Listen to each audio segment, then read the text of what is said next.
Seigneur, nous sommes là pour t'adorer. Yeah, yeah, yeah, yeah, yeah.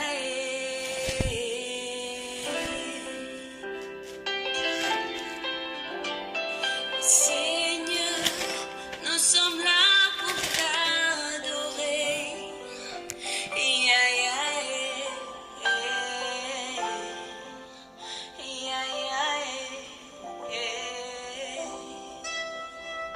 Oh, Shalom, shalom, bien-aimés dans le Seigneur, topesi biso mbote na kombo na Yesu, kopesa bino mbote na kombo na Yesu, na élevé kombo na Nzambe, totomboli kombo ya le véritable Dieu, Nzambe na bomo le Dieu tout-puissant, Nzambe oyo alamusi lisusu biso na tongo ya lelo, Nzambe oyo apesi biso makasi, Nzambe oyo apesi biso lisusu pema oyo azokonte biso parmi les vivants na tongo oyo toyesusu ko rendre honneur epai na ye toyebani susu koeleve kombo na ye Jésus-Christ de Nazareth, le véritable Dieu, le tout-puissant, azwa na ye le kumu, le Dieu, le créateur, Bible zoloba, il est le véritable Dieu, il est le Père, le tout-puissant, Zambalola azwa na ye le kumu, ben il est le prince de paix, c'est lui qui donne la vie, Jésus de Nazareth, azwa le kumu. Bien-aimé, toye na tongo na lelo oyo susu na samakolo na Nzambe, place toyaka koluka elongi na Nzambe, place toyaka kolobela nkolo na biso kozongisa lokumu epa na nkolo, place toyaka kolobela ka journée na biso, place toyaka kodeklara likolo ya moi oya biso, moi eyoka maloba na Nzambe, moi eyoka ba promesse en Nzambe, moi ebénir biso, mabele na biso emela makila, mabele na biso emela le sang de Jésus, epesa biso mamuka malamu, place toyaka kodéclarer na mopepe ete ememela biso makambo oyo Nzambe apesi biso. Bien-aimé dans le Seigneur, nazo pesa mbote na tous les amis de Jésus-Christ dans le monde entier. Place bino bino bozali na Amérique, na Europe, na Asie, na Océanie, pe na mokili na Afrique. Nzamba lola a mona bino, Nzamba lola a bénir bino. Nazo pesa mbote na ba oyo nyonso to bazo kanisa na biso Nzambe a mona bino, ba oyo bazo benga pona ko encourager na ba prière, na spirituellement na ba soutien na bino, Nzambe a pambo na bino na ba soutien spirituel, ba prière, oyo bozo sala pona biso, Nzambe lola a mona bino esika bino bozali, ba oyo peut ko soutenir biso d'une moyen d'une autre, financièrement pe matériellement, Nzambe lola a mona bino abakisa esika oyo bimi. Bien-aimé, tozo continuer et thème na biso, bien-aimé, c'est votre humble serviteur, Dieu merci, Nyanga. Bien-aimé, na yeli susu liboso na bino avec toute humilité pour na to kabola maloba na Nzambe pour to bonde la bien-aimé, la prière ezali priorité oyo Yesu azobisa ba disciple ezali commandation to pesa bango alobi prier sans cesse, alobi prier sans cesse, de ne pas relâcher. Bien-aimé, mutu oyo a comprendre ba principe spirituel, bien-aimé, ayebi importance ma bonne à se lâcher. La prière c'est notre vie, la prière c'est notre nourriture et quotidien. Bien-aimé, Seigneur, yo se lever, ne comme ça motomoko, bien-aimé, et ça n'attend oyo Seigneur mbiso to se réveiller, bien-aimé, et Seigneur to bima na ba distraction inutile, makamozo ko s'approcher biso te na bozambe, makamozo pousse biso to comprendre la volonté de Nzambe na vie na biso, bien-aimé, bi racheter le temps, bien-aimé, bien-aimé ko compte na ba distraction ya inimité, ko compte na ba polémique ya inimité, et Seigneur yo ota la vie na yo, bien-aimé, ta la ndako na yo, ta la destinée na yo, bien-aimé, et si kanini yo zo kende, et donc o ennemi a lukaka a aveugle via moto a monate, moto a surprendre moto, et donc ennemi a lukaka que moto a yebate que ye azawa, c'est ça le serpent, Bible il se cache, il se ayaka pona ko se cacher, pona ko se camoufler. Bien-aimé, biso toko telema, biso toko bondela, pe toko mona gloire ya Nzambe na ba vie na biso. Bien-aimé, tozolo bela thème o ezali très important. Bien-aimé, tozolo ba ténèbres na vie na yo eko régner te.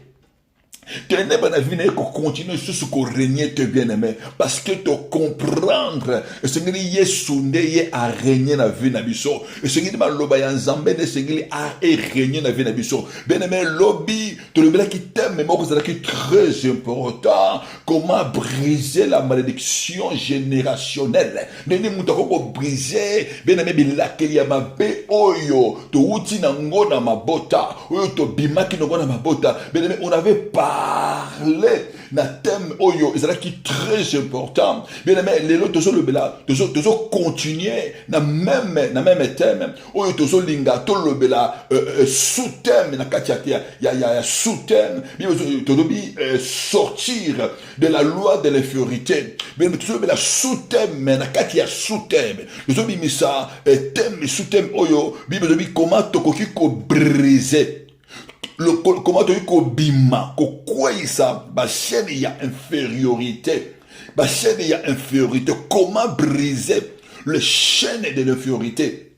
Bien aimé, l'obitoloba qui dans les camps oyo, et c'est là qui est très important. Il y a vie à David. Et si quand on a qui pas David, il avait maudit Joab. Maloba David, ben ko peser la vie à Joab. Joab a zo tambola di bota ya Joab, et zo vivre dans ces malédiction. Pour te David à l'obaki, pour te David, il avait déclaré. David, il était une autorité spirituelle. À lobby du colo ya Joab et makambo ya lobby bien aimé ezo zwa vie ya ezo tambola na vie ya Joab et c'est que notre Joab azo kende et c'est que sur libota ya Joab ezo vivre na malédiction oyo maloba wana ezo landa bango et c'est que notre bazalaki bien aimé on avait parlé et biloko oyo ezo sala ke moto a vivre na la malédiction to laki eloko mosusu eloko liboso ozo sala ke moto abima na se ya malédiction, moto abima na se ya kilima ya générationnel, moto abima na se ya malédiction o ya makila. Tu vas dire comment tu peux sortir. Tu vas dire eloko o c'est moto a sorti ya liboso eza na loi o ba bengi la supériorité et l'infériorité. Tu tanga ki wapi na Hébreux chapitre 7 verset 7 pa yo Bible zo loba c'est le supérieur qui bénit l'inférieur. C'est aussi le supérieur qui maudit l'inférieur. Tout le monde qui est sur la loi de la supériorité et la loi de l'infériorité. Bien aimé, tout le monde qui est placé wapi, que Jésus il nous a fait un royaume. Il nous a fait des rois. Jésus a ça qui biso ba reine, ba prince. Jésus a ça qui biso ba sacrificateur pour tout régner. Bien aimé, c'est pour cela thème ya lelo. Bien aimé, thème ya lelo to lobi comment briser les chaînes de l'infériorité. To tangi maloba na Nzambe. Dans Hébreux chapitre 11 verset 24. Hébreux chapitre 11 verset 24. Bible lobi la biso boye.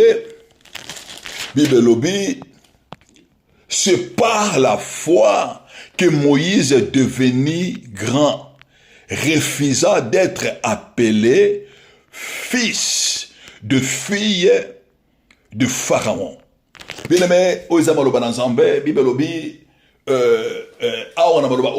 c'est par la foi Moïse est devenu grand, il lui refusant d'être appelé. Il est refusant d'être appelé. Bien aimé, toujours parler sur briser les chaînes de l'infériorité. Bien aimé, infériorité, c'est-à-dire sentiment où moto azo vivre na yango. Mais moto azo vivre na sentiment ya infériorité. Moto ana il vit dans une vie d'inférieur. Moto ana azo vivre na vie, mais vie na ye azo vivre. Azali inférieur. Azana sentiment que ezana ba tout mok, ezana ba esprit où ils ont dominé ye. Moto azo vivre na sentiment ya infériorité. Moto oyo il se voit en bas. Mutu oyo, il se voit pas en haut. Mutu oyo, azomona na se. Bien aimé, mutu azo vivre la vie à infériorité. Mutu oyo, aza toujours na sentiment ya servitude. Mutu oyo, aza esclave. Bien aimé, un esclave, il vit toujours dans les sentiments d'infériorité. La Bible zoloba, David devenu grand. Mais le c'est David, Moïse, a comme grand. Bible dit, Moïse, il refusa d'être appelé le fils de fille de Pharaon. L'autre, c'est Moïse a comme grandeur. La grandeur de Moïse, parce qu'il a refusé d'être appelé le fils de fille de Pharaon. Bien aimé, mon azo comme grand. Dans le monde spirituel, la grandeur, bien aimé, c'est refuser d'autres choses. C'est de refuser d'être humilié. C'est de refuser d'être dominé. Bien aimé, la grandeur, azo comme la vie à moto. Mon azo comme grand la vie spirituelle. Donc, mon tour à comprendre ma principe spirituel. D'être dans la spiritualité. Et c'est une refuser la vie de bassesse. Et c'est une refuser la vie à médroquité. C'est une refuser la vie à l'esclavagisme. C'est une refuser la vie à servitude. Mais ça n'a pas tout mingi va do sambela lelo. Ça n'a pas dans mingi va do sambela lelo. Mais les enfants de Dieu vont vivre la vie à servitude. Vont vivre la vie à médiocrité. Vont vivre la vie à infériorité. Mais bana oyo bengi bana na nzambe. Mais bato va do simba Bible. Bato va do kende église. Bato va do sel nzambe. Mais ce ko tali vie oyo va vivre. Mais vie de manque vie à infériorité, vie de manque vie naché, parce qu'il y a quelque chose dans la vie d'Abango, parce qu'il y a toujours la domination, il y a toujours les autorités maléfiques, il y a toujours hôtel la banda quoi papa, hôtel la banda quoi maman, trône maléfique, ils ont dominé vie d'Abango, mais parce qu'il y a une chose, ils n'ont pas refusé, ils n'ont pas brisé les chaînes de l'infériorité. Bien aimé, la vie est spirituelle. Vie à moto, et c'est non spirituel. Bien aimé, vie spirituelle, et c'est autant dans le principe et dans la base. Bien aimé, moto oyo, à ko se lever pour maudire vie à moto, pour maudire vie à banazambe. Moto na avant ya ko maudire, à ko se tirer dans la base où est légal. Mutu avant à se lever, à l'obana vina yo, et c'est dit à s'assurer, dans la base où est légal, que Mutu oyo azana se nangai, Mutu oyo azana se à ordre nangai, mais Bible zoloba, Moïse refusa d'être appelé, Moïse refusa qu'on l'appelle le fils et de fille de Pharaon. Bien aimé, Moïse, il était dans la maison de Pharaon. Identité na yezaki na kata ndako Pharaon. Donc bazomona Moïse, bazomona yena se ya couverture ya ndako ya Pharaon.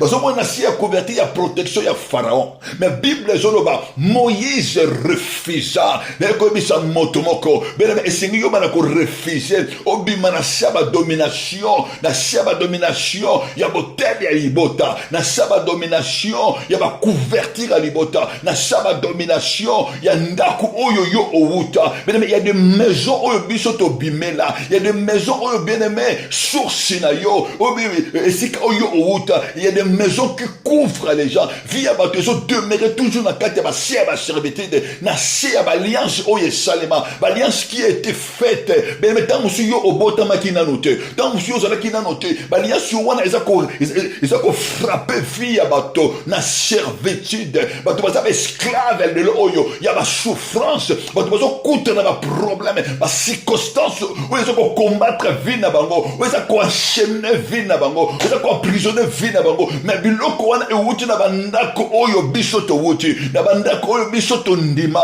bandako oyo biso to vanda. Bible dit sortez des milliers d'heures, séparez-vous, séparez-vous, et ne touchez pas à ce qui est impie. Moi l'Éternel Dieu, je vous accueillerai.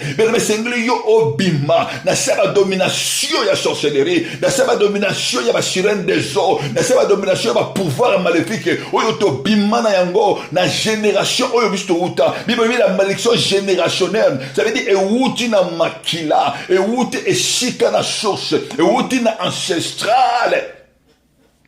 Bien brise les chaînes. Moïse refusa. d'être appelé. Mais refuse cette identité. Mutu abato mingi bato sambela lelo. Que soit pas dans Zambé. Mais c'est la seule identité maléfique. Mais mutu abato sambela. Azo kobonde dans Zambé. Au moins la vie n'a bien aimé spirituellement. Bien aimé, il doit changer. Bien aimé, revenons à nous-mêmes. Bien aimé, entrez à vous-même.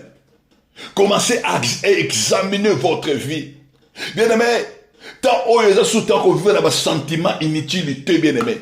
Tant que vous êtes au côté na kati na yo, au ta la vie na yo, vie na nge ezo vivre ndenge nini, bana na nga bazo vivre na vie nini, promesse nini o nga na zo tamblo nango, na zo demeurer na se ya couverture nini, bien mais sengli yo o ta la vie na yo, mutu o za na se ya couverture, na se ba domination, na se identité maléfique, bien mais vie na yo, oza esclave, bien mais un esclave, aza na droit ya bonheur était, un esclave, aza la kachouate. Un esclave, on le fait subir des choses. Bien aimé, on a faire subir la souffrance. Un esclave a pour nagater. Un esclave a privé à bien, privé de meilleur. Nakata vie na yo bien aimé.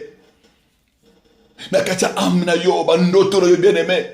Na boutou na ba journée na bien aimé. Ozo vivre ndenge nini. Ils ont pas tout belé. Mais na butu na yo za esclave. Ato sambela.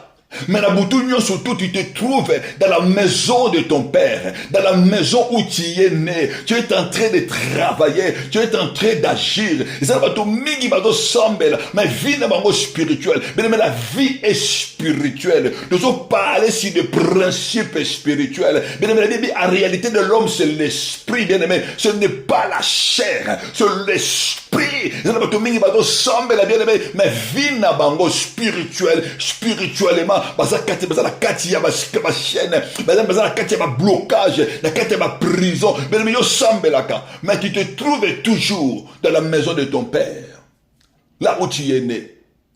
Et si tu yo oleka, na ba source moka rivière, ba comme c'est yo esclave, ba do sakana na vie na yo, tu te retrouves toujours avec une mari spirituelle. Ben même muto aza esclave, aza kana choix ya bonne vie. Bien aimé, ben ko conditionner ye, ben ko obliger ye vie. C'est ça la vie des esclaves. C'est ça vie. Il y a la servitude. Bien aimé, mutu oyo aza bien aimé, mutu oyo na kate esclavagisme, a choisi sa kate qui n'a choisi. Parce que tu es un esclave. Le vie va te belé bien aimé. La vie va te belé. Tu vas vivre une vie. Il y a humiliation. Moutou aza un esclave aza humilié.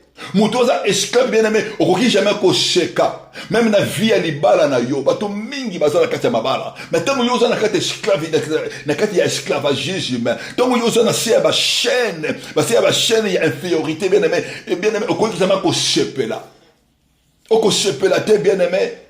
Parce que il y a une puissance, il y a une force. Il y a maloba oyo et rendre yo, ba couvrir yo na elamba, il y a infériorité. Et c'est quand tu yo tambola, ba so mona yo kaka oza et l'autre côté, Bible zoloba, zamba zoloba, si tu obéis à ma parole, si tu mets en pratique mes commandements aujourd'hui, je te donnerai la supériorité. Je te donnerai la supériorité. Mais bien, mutu oyo aza la supériorité, mutu oyo azo vivre na gloire. Mais mutu oyo aza ni supériorité. Mutuana azali inférieur. Mais si kayo zo tambola, ba tu ko pesa yo valeur été. Ba zo mono ka oza un esclave. Donc minga mususu, o baza pene na yo bien aimé, pene na yo, ba zo zo ba promotion, baza ko avancer. Mais mutu oyo azali na qualité, azali na identité ya esclave bien aimé, ba ko considérer yo te. Même na vie à libala, mais makoza na mobali na yo, okoza na pena mwasi na yo bien aimé. O mona mwasi na yo azo considérer ba tu libanda. Mobali na yo azo considérer ba tu libanda. Mais yo mutoza na kati. Yo mutozo vivre kati na ye.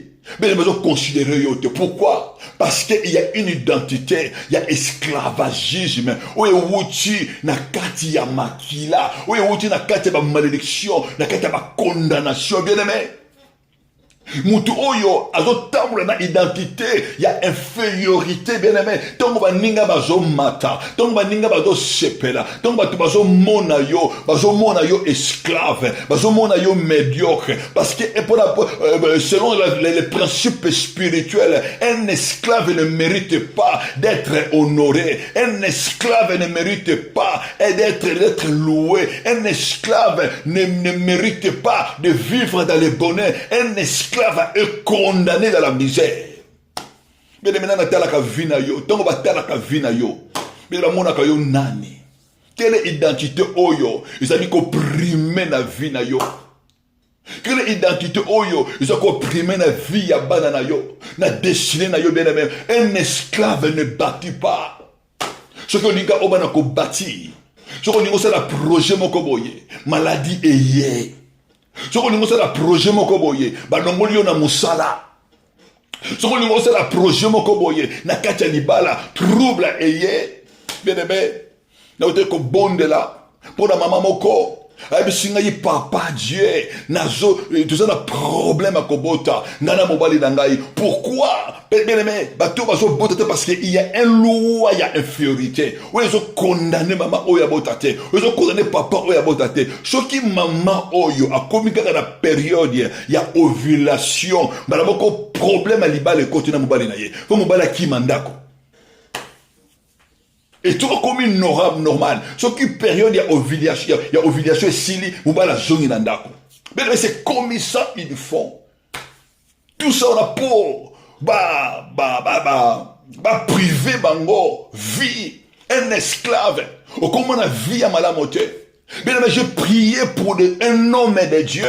Papa Dieu, dans la vie nanga nazo vivre. Alors bi vie nanga dans homme de Dieu. Papa lui papa ko fungo la moto mais pas na yo. Alors bi soki na leki côté oyo ba prostituer bazalaka. Et papa nazo kokate fona kweya.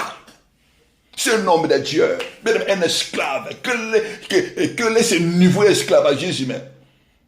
Bien aimé, c'est comme ça, homme spirituel, tu ne peux pas comprendre les principes. C'est pour ça que nous condamnons à Moutouté. Oui, Tumba, Moutou, à vivre dans le côté. Qu'on condamne à Moutouté, bien aimé, pour y aller, et c'est qu'à traverser. Bien aimé, le monde spirituel, ceux qui ont se levé dans la prière, bien aimé, et qu'on va rendre esclave, et bien qu'on domine vie. Papa, on a bien papa Dieu, je ne supporte pas. Si on a l'équipe et pas, il va poster, Bazali. Il faut que le monde va prostituer. Bien aimé, t'as la vie esclave. C'est pourquoi bien aimé, c'est à Moutouté. Où il habite, va combattre, va traverser dans mon vie. Bien aimé, on a prié pour cet homme. On a prié pour cet homme. Cet homme est marié. Et cet homme a des enfants. Bien aimé dans le Seigneur. Identité nul, on va pêcher dans le monde spirituel. Identité nul, on va qualifier. Bible dit Moïse refusa d'être appelé le fils et le fille de Pharaon. Et c'est que lui ont refusé l'identité ouanam. Et c'est que lui ont refusé. Bien aimé, on va pêcher, et la mort va latissa yo. Et c'est que lui ont refusé. Et c'est que lui ont bimanacé.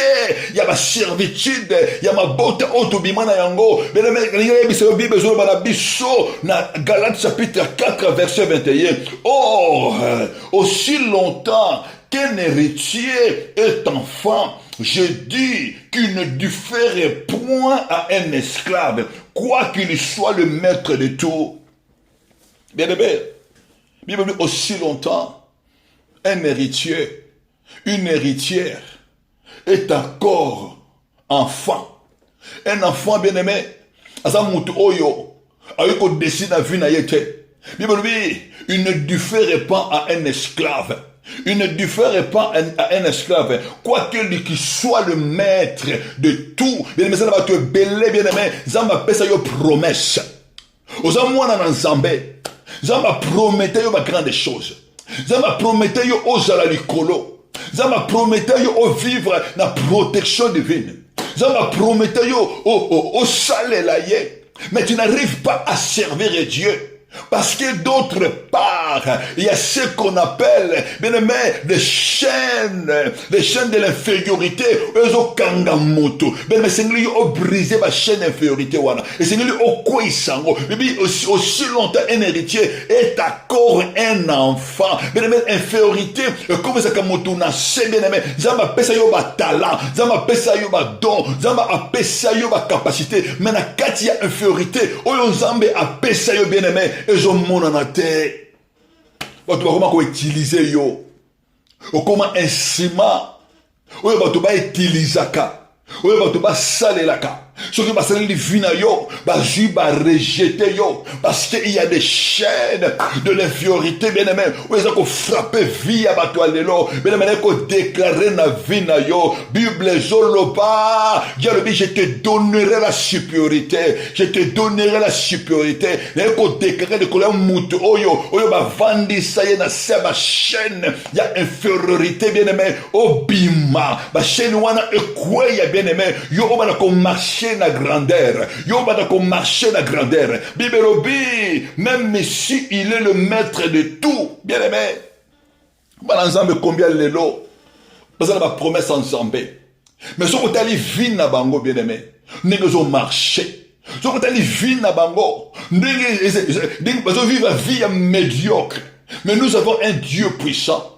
Nous avons un Dieu qui agit. Nous avons un Dieu qui opère. Mais parce que il y a des chaînes de l'infériorité, bien aimé. Au-dessus de l'ennemi, il a toujours dominé vie na biso. Ennemi, il a toujours dominer destiné na biso. Bien aimé, n'ingaka mutumoko a telema, mutumoko a comprendre, mutumoko a longwa. Bien aimé, et c'est que yo longwa na niveau. Et c'est que yo longwa et sikamo de ténèbres et tieyo. Et c'est nous obima na kati ya ba servitude. Et c'est nous obima na kati esclavagisme. Et c'est nous obrisé ba chaîne ya infériorité. Bien aimé, Moïse devenu grand parce que il a refusé. Bien aimé, c'est nous refusé na prière à l'élo. Et c'est nous oboya identité oyo ba collé yo. Identité yo vivre na yango. Bible tu seras la tête non la quai. Si tu obéis à ma parole, si tu obéis, tu seras la tête non la quai. Tu seras toujours en haut, non en bas. Ça c'est les promesses. Si tu obéis, alors bien tu seras la tête non la quai. Bien aimé, nous te la vite la vie na yo. Bien aimé, te la musala autour sala. Mutu oyaza na sia ba chaîne ya servitude na sia ba chaîne infériorité mais tout ce que tu peux toucher et si quand tu yoko sala musala yoko sala bien aimé ba ko pesa yo merci te ba ko bana yo merci te bien aimé un esclave ba pesa ka yo merci te un esclave bien aimé ba pesa ka yo ba primité bien aimé tu peux fournir les efforts oko fournir oyoza na bien aimé mais mutu ko féliciter à cause de la tête. Parce que pour la bango yosa esclave. Bien aimé, na tongo ya lelo, na prière ya lelo bien aimé. Tu ne peux briser tout esprit, toutes les chaînes. Ils ont rendu Bisoba esclave. Bible que Moïse refusa. Moïse a boya qui va bengaye. Identité au union sur ennemi à l'aide de donc briser yango. Donc Moïse a la bana Israël. Mais le pharaon a mon bango esclave. Mais Moïse a la bana Israël. Ça c'est le peuple de Dieu. Ça c'est le peuple de la promesse. Et c'est que l'ingana bima. Na katia identité. Na katia couverture.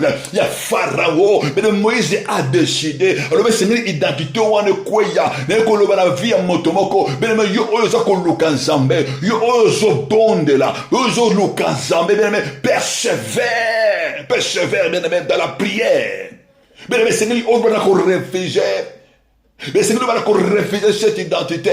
Parce que Pharaon ne libère pas dans la facilité. Mais le matin, c'est que nous vivons à Pharaon. Moïse na Aaron va libérer Israël. Mais Pharaon a zoboya. Pharaon a zolingate. Mais Souka nango, il a lâché. Souka nango, il a libéré. Parce qu'il y avait la main de Dieu qui était descendue. Bien aimé, Bible Zoloba, nous régnerons parce que Jésus est à nous. Apôtre Paul Christ en nous, c'est l'espérance de la gloire. Jésus-Christ en nous, c'est l'espérance de la gloire. Bien aimé, Seigneur, nous doit comprendre. Jésus-Christ est venu nous donner la vie. Jésus-Christ est venu nous ramener à la position initiale. La position où on zambe a pesayo. La position où on zambe a pesanga. La position de dominer avec Jésus-Christ. Je domine. La Bible dit tel qu'il est, tel que nous sommes aussi. Bien aimé, tel que Jésus est, tel que nous sommes. Yesu azoloba. Tout pouvoir m'a été donné dans les cieux et sur la terre et sous la terre. Et ici, mes disciples, je vous donne le pouvoir, je vous donne la puissance, je vous donne l'autorité, je vous donne la supériorité, bien aimé, de marcher à l'aide des nations, faites de toutes les nations mes disciples. Bien aimé, nous avons capacité. Bien aimé, nous devons seulement devenir supérieurs, avoir la capacité spirituelle supérieure. Lorsque nous avons Jésus dans notre vie. Mais Seigneur, on va croire que tu n'es pas seul. La puissance de Dieu est avec toi. La grandeur de Dieu est avec toi. Tu n'es pas seul. Mais tu es à l'image et à la ressemblance de Dieu. Tu n'es pas seul.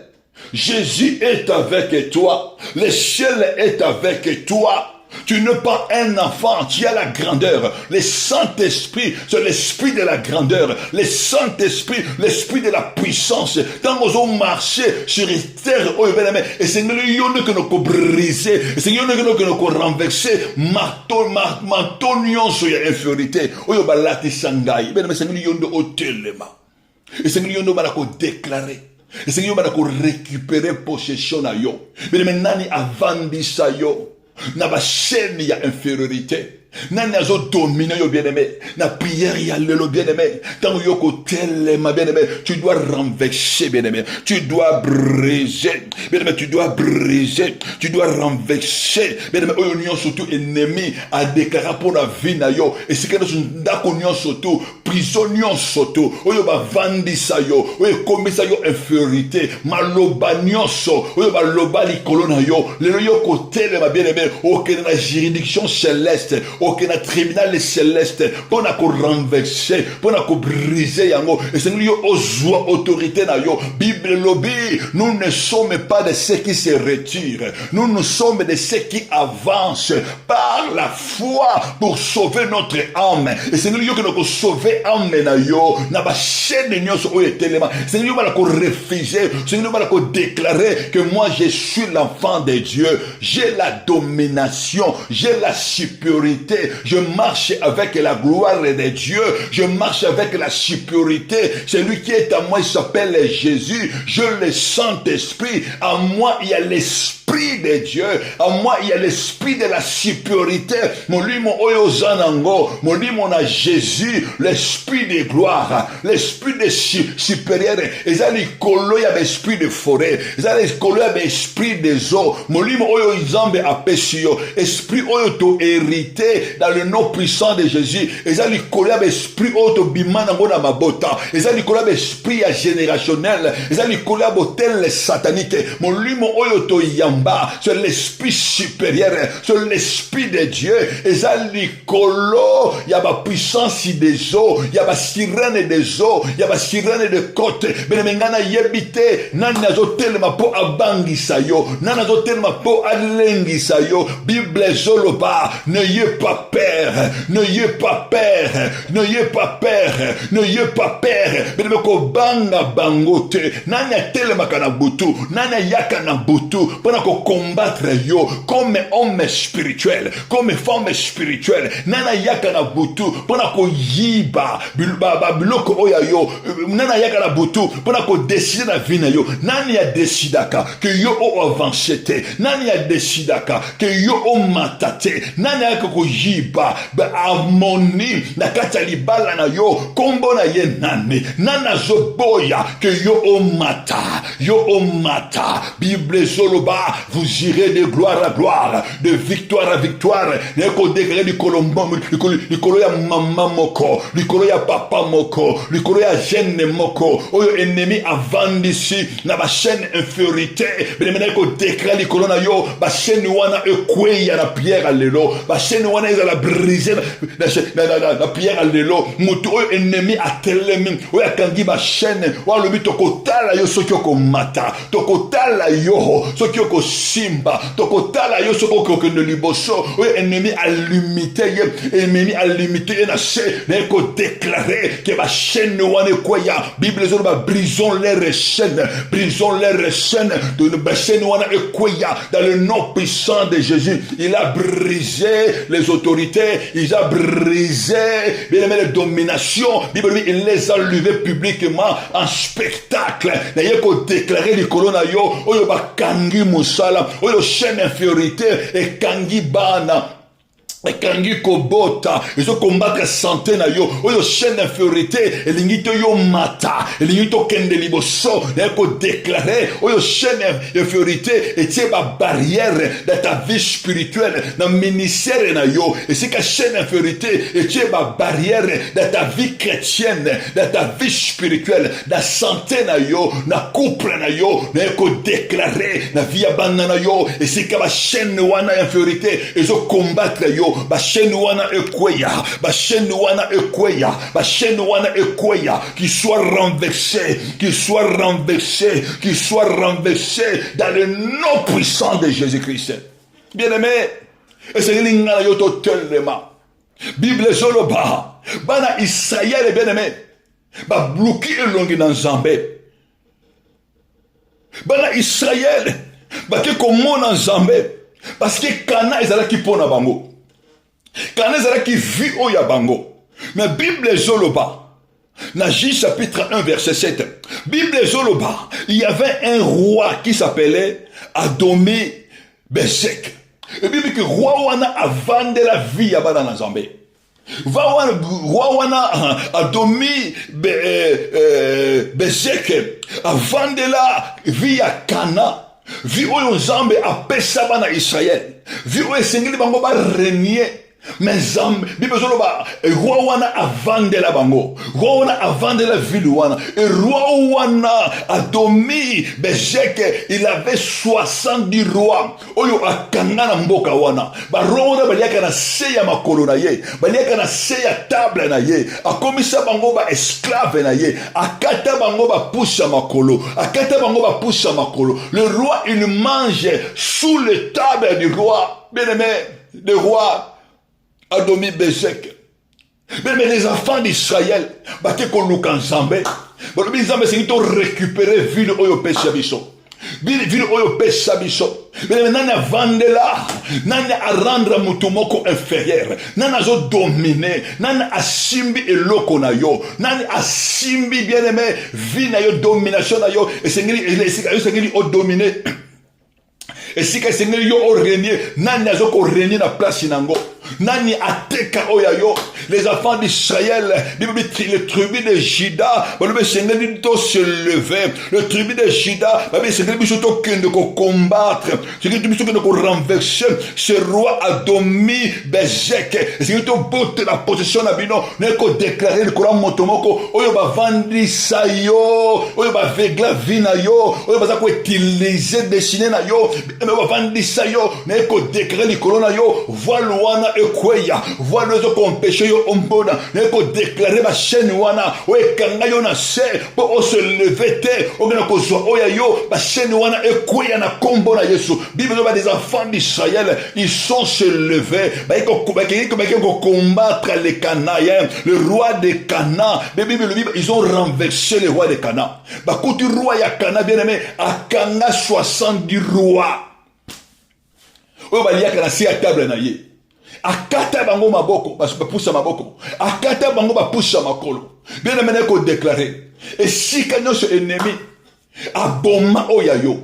Et si quand notre ennemi aboma misala maboko na yo. Amon bisala aboma héritage makolo na yo.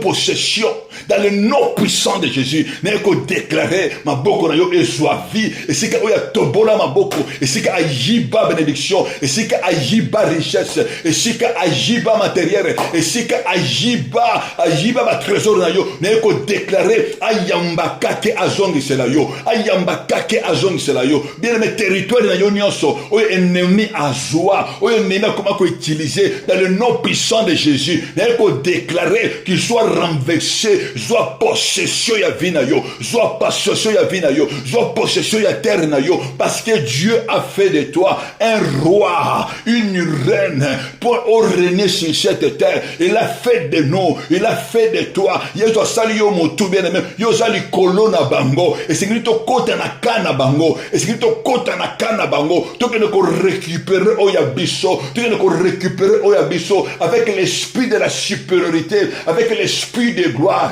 avec la puissance, au nom puissant de Jésus. Bien aimé, c'est pourquoi il dit qu'il y a tongo ya lelo, et si kayo zele sengli yo hotelema, et si kayo zali, et sengli yo o se lever, et sengli yo déclarer qu'il y a ko vivre sous sauter, na se ya ba chaîne ya infériorité, bien sengli yo o briser, ba chaîne nyon surtout, o ezo ko rendre yo esclave, et sengli yo o bima, na se ba puissance, o ezo ko dominer destiné na yo, o ezo ko dominer bana oya yo, o ezo ko dominer couple oya yo, o ezo ko dominer bisala maboko na yo, o ezo ko dominer na mboka oyo zali, bien aimé na pierre alelo, alika sika yo zali, bana ko disposer motema na yo, bana ko disposer motema na yo.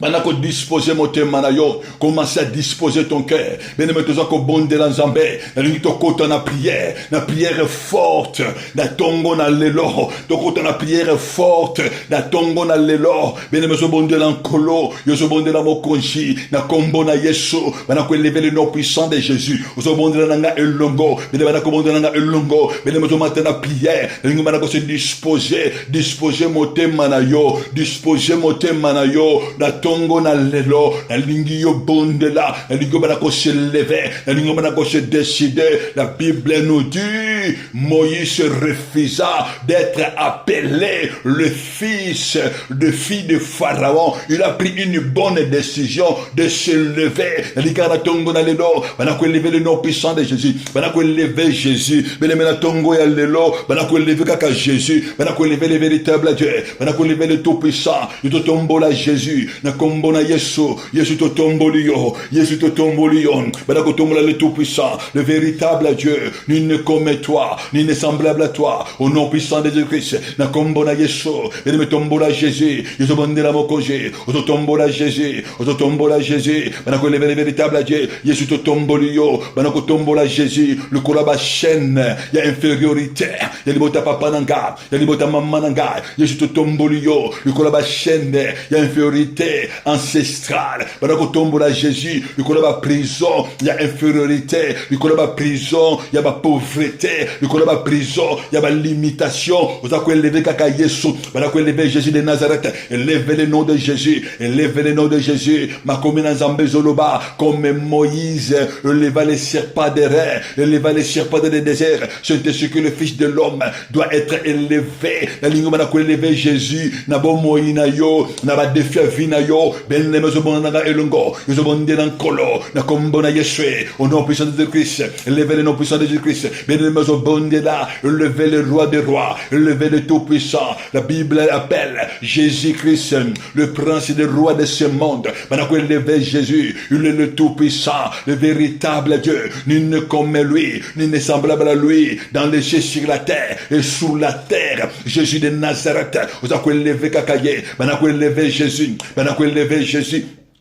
Bana ko élever Jésus, bana ko élever Jésus, oza ko élever Jésus, na kombo na Yesu, bana ko élever Jésus, na kombo na Yesu, Yesu to kumisi yo, Yesu to tomboli yo, nul ne comme toi, ni semblable à toi, bana ko élever kaka Jésus, Yesu ngana tomboli yo, bana ko tombola Jésus, na ba défi ya vina yo, na ba défi ko botama na yo, bana ko tombola Jésus, na ba bataille ya vina yo, lo ba Yesu ngana tomboli yo, ko ba bataille nanga, Yesu ngana tomboli yo, ko ba bataille ndako nanga, ko ba bataille ya vina nga, ya destiny destiny na ngai beneme tombola yesu nalingaka esika yo ozali ozotombola yesu ntango ozotombola yesu beneme yesu azotombola yo ntango ozotombola yesu beneme ozotombwama ntango ozotombola jésus bachaîne ya infériorité ezokweya na vi na yo banakoeleve le nom puissant de jésus beneme tombola yesu tombola jésus banakotombola jésus bible ezoloba il est le seul unique sur la terre et sous la terre il y a un seul nom qui nous a été donné pour être sauvés, c'est le nom de Jésus-Christ, c'est le nom puissant de Jésus.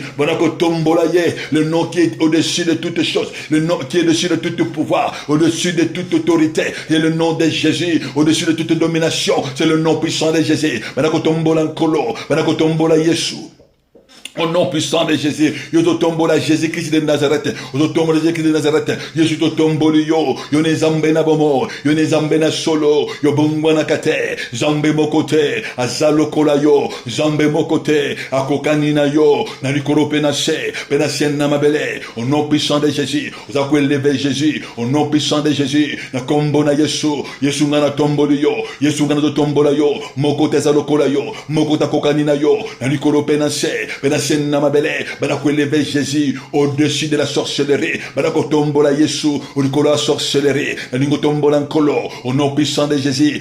Tombola Jésus la sorcellerie marine. Oh ya origine. Oh ya ancestrale. Oh ya wuti. Nakatama bota. Oh tobimana yango. Oh de Jésus-Christ. Oh tombola Yesu. Oh Yesu ngana tomboli yo. La sorcellerie. Et libota papa nanga. Et libota maman nanga.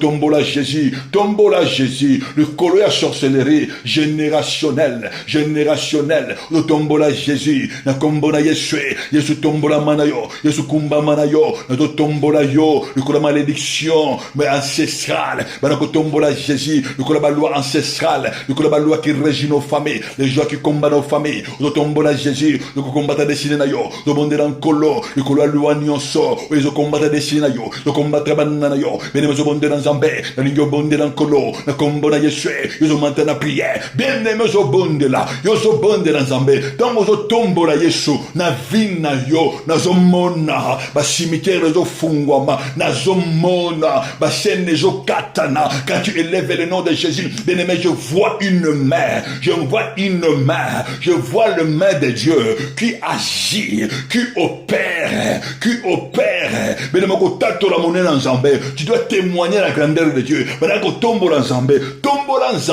pour la situation vinda yo ba Yesu ngana tomboli yo le côté kola identité o yo liboto mama pesangai o liboto ya papa pesangai o bande kama kile ba pesangai Yesu ngana tombola yo likolo ya nyoso likolo identité o yo ndako papa e pesanga likolo elamba likolo couverture bana ko tombola Jésus likolo ya maison paratale likolo ya maison ancestrale o yo obimela benemo zo bonde la kolo yo zo bonde la mokonji.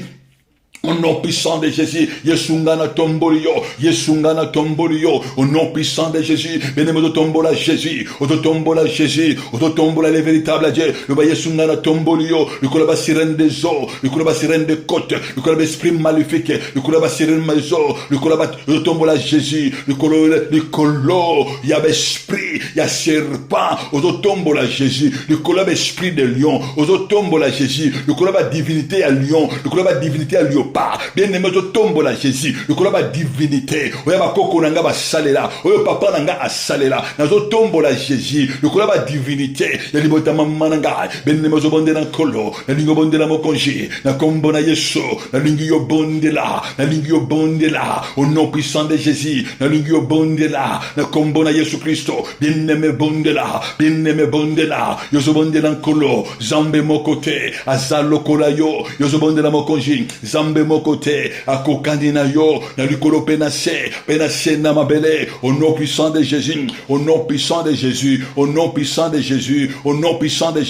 Yesu na tombola yo bra ko lever Jésus yetu tombola yo Yesu zo tombola yo likolo ya Pharaon oya se leva na ba vie na biso bene mo tombola Jésus bene metango yo obotama tango yo obima nani batinda ye comme gardien nani batinda ye oya latisa yo elamba Alléluia. Oyo apesa yo kombo. Oyo banoma ye. Banako tombola ye. Yesu zo tombola yo. Likolo ya kombo nyoso. Oyo bapesa nga. Bien-aimé, zo tombola Jésus. Bapesa yo kombo ya nani. Oportaka identité ya nani. Banako tombola Jésus. Banako tombola Jésus. Bien-aimé, yo o hérita. Ba prison ya nani. Na kombo na Yesu.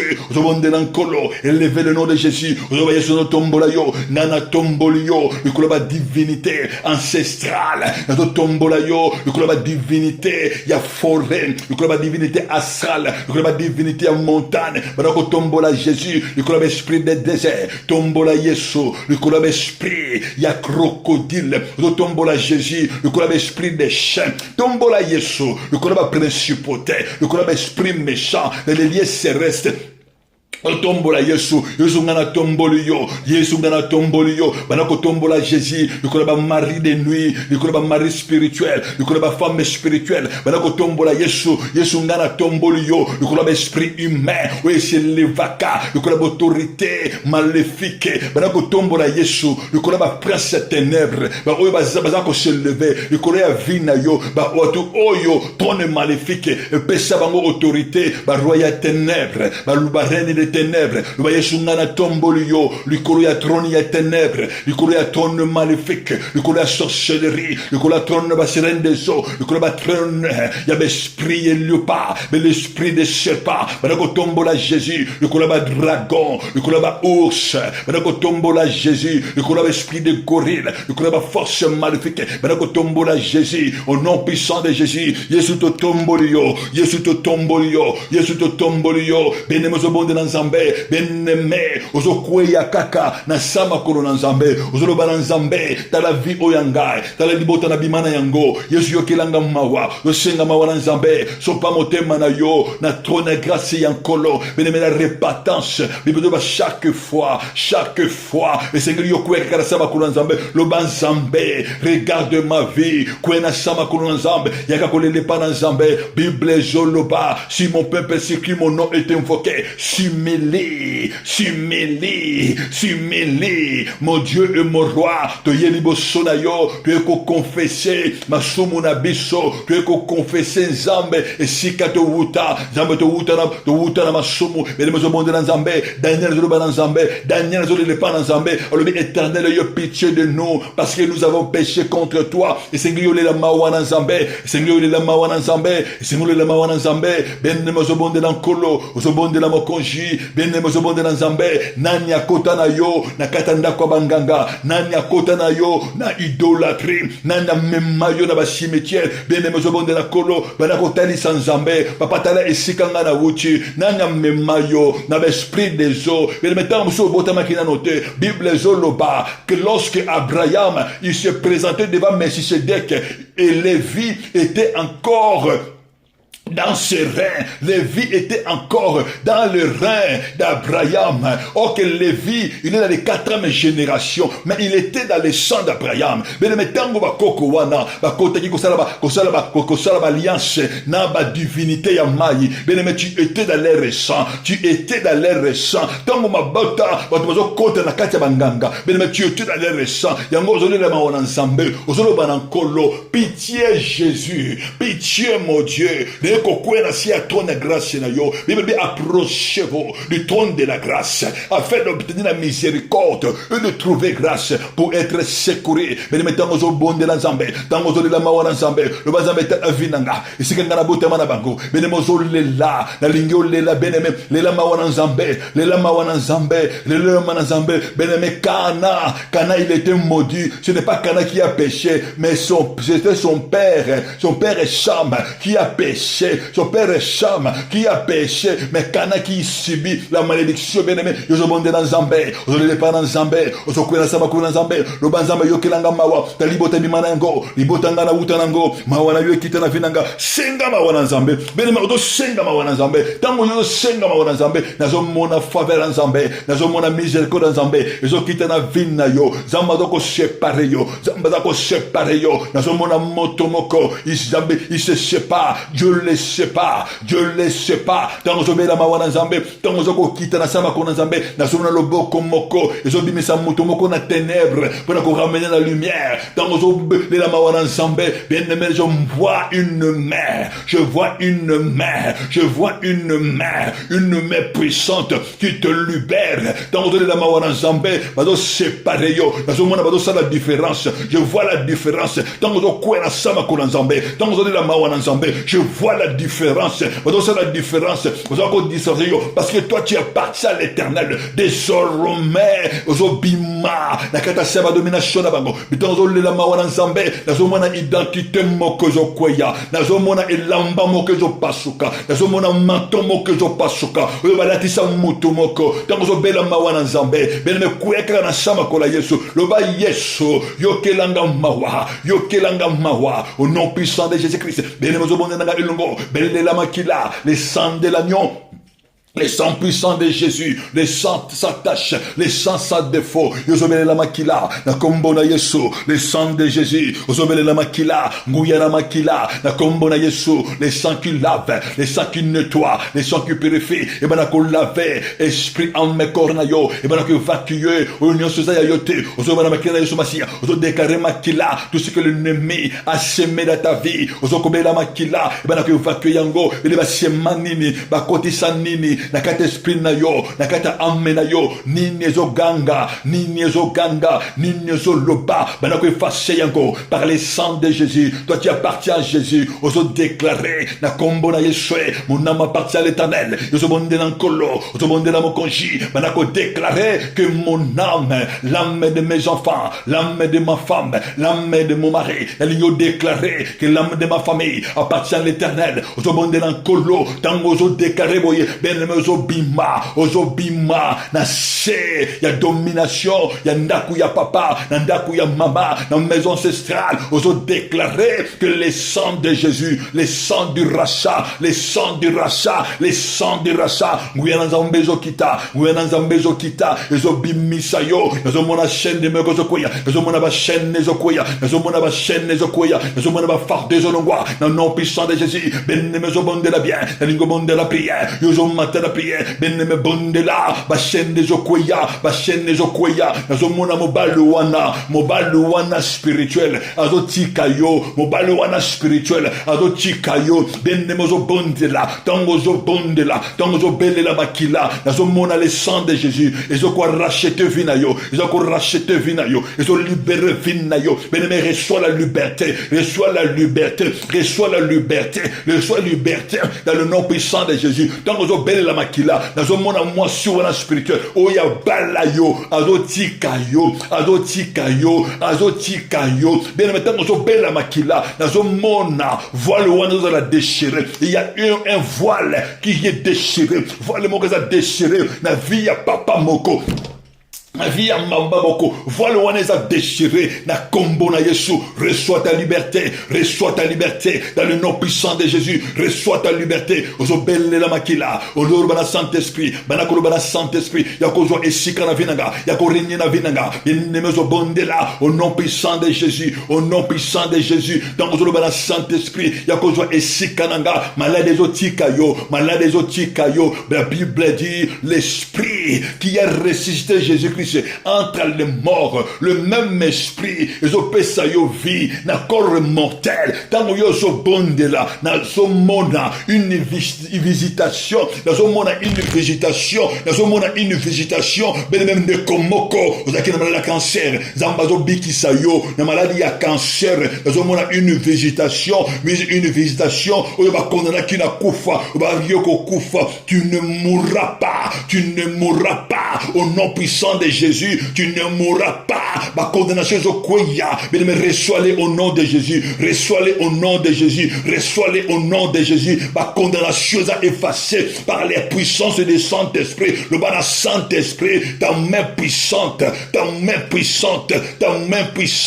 Mais ne me monde dans colo, ne me monde dans mon conji. Bana ko renverser, ozo briser le lot. Condamnation nyonso, alliance nyonso. Oeza établi nazo, oeza ils ont établi dans les forêts toute alliance maléfique, où ils ont établi dans les lieux astrales, dans les lieux célestes, dans les forêts, dans les montagnes, dans les forêts, dans les déserts, contre ma destinée, alliance nyonso, où ils ont établi sur la terre, contre Vinayo, où ils ont établi dans le carrefour, partout, banako brise alliance one, banako brise alliance one, na kombona Yesu, briser alliance one, par les sangs de Jésus, par les sangs de Jésus, nanya sopa makila, nanya sopa makila, nanya salaba sacrifice, banako salaba alliance, contre Vinayo, banako dominer yo, banako enchaîner yo, banako rendre yo misérable, banako briser alliance one, au nom puissant de Jésus-Christ, beneko isayango, par les sangs de Jésus-Christ, briser alliance, alliance à sorcellerie, alliance à la sirène des eaux, il y a la sirène des côtes, auto briser yango, il y a alliance esprit assal, il y a esprit céleste, auto briser yango, il y a constellation, bien-aimé renverser, alliance ancestrale, renverser, alliance ancestrale, nanya kenda na mayi, nanya kota na mayi, nanya sala alliance, oya kwanga biso, oya kota biso na prison nemi, bien-aimé zo bonde na ngalongo, zo matin na prière, bana ko renverser, tout prison, ba chaîne nyonso, ya sorcellerie, oya kanga destiné na ngai, oya kanga vie na ngai, bana ko briser ba chaîne wana, bana ko briser ba chaîne wana, ba chaîne infériorité, oya zo ko boya ngai, na matin na vie na ngai, oya zo ko boya ngai ba progrès, oya zo ko boya ngai, na zala ne sengo, na séjour na libala na ngai, ba chaîne wana, zo ko empêcher yo au bala, zo ko empêcher yo au bota, zo ko empêcher yo au bâti, zo ko empêcher yo au conçu, bana ko briser yango, bana ko briser ba chaîne wana, ba chaîne ya infériorité, ma chaîne wana, esclavagisme, ma chaîne de servitude, bandako brisé, au nom puissant de Jésus, na kombo na Yesu,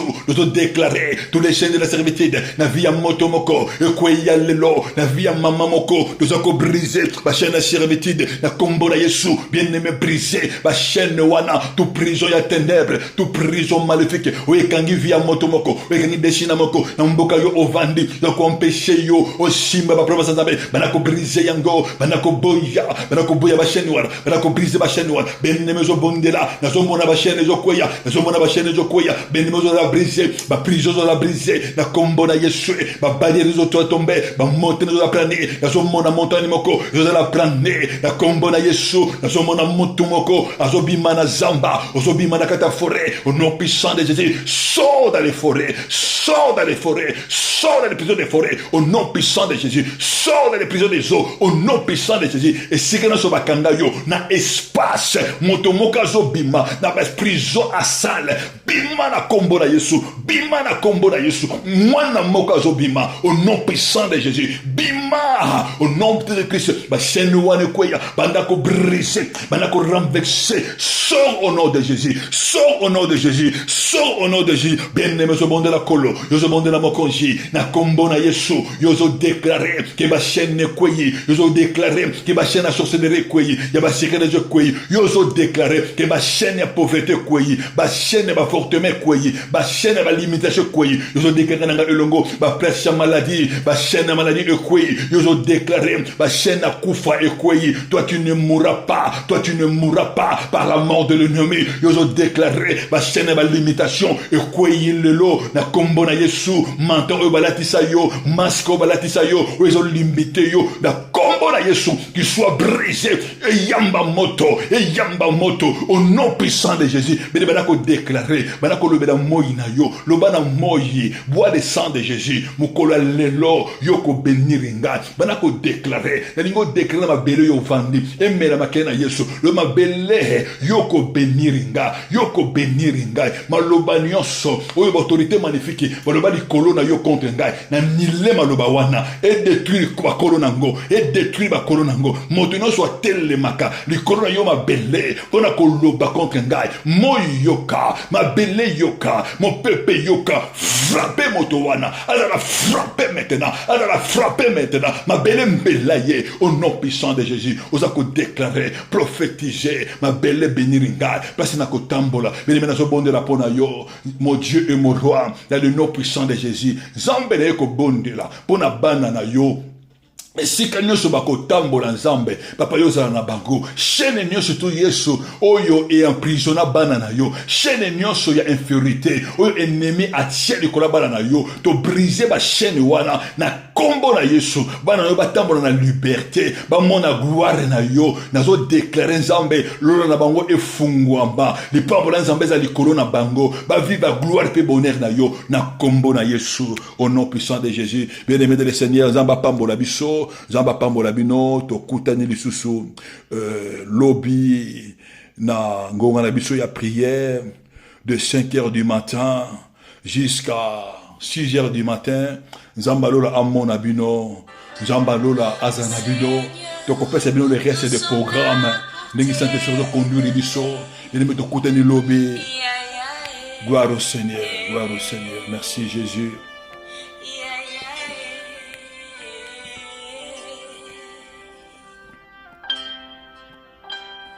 Say